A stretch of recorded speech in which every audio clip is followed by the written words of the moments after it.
কাউকে পছন্দ করেন, তাকে খুব ভালোবাসেন, জীবনসঙ্গী হিসেবে আল্লাহর কাছে মোনাজাতে তাকেই চান। আচ্ছা, কি বলে মোনাজাত করেন? হে আল্লাহ, জীবনসঙ্গী হিসেবে তাকেই আমার চাই, অন্য কাউকে জীবনসঙ্গী হিসেবে চাই না, এটা বলেন কি? যদি এই বলে মোনাজাত করেন তাহলে আমার মনে হয় এই পদ্ধতিটা ঠিক না। কারণ আপনি জানেন না সে ছেলে বা মেয়ে আপনার জন্য দুনিয়া ও আখিরাতে কল্যাণকর হবে কি না। আপনি হয়তো খুব মায়ায় জড়িয়ে গেছেন, তাই বেশি আবেগী হয়ে আপনি মনে করেন যে কোনো মূল্যই হোক তাকেই আমার লাগবেই, তাকে পেলেই আমি খুব খুশি হব। কিন্তু আপনি জানেন না সে আপনার জন্য সুখের কারণ হবে নাকি দুঃখের কারণ হবে।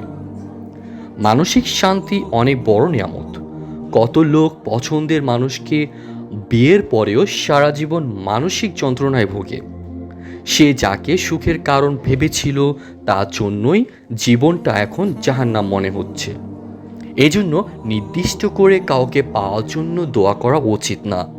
আপনার কাউকে ভালো লাগতেই পারে, সে ভালোবাসার মানুষের জন্য এইভাবে দোয়া করুন: হে আল্লাহ, মানুষটি যদি আমার জন্য দুনিয়া ও আখিরাতে আমার জন্য কল্যাণকর হয় তাহলে তাকে আমার জীবনসঙ্গী হিসেবে কবুল করুন।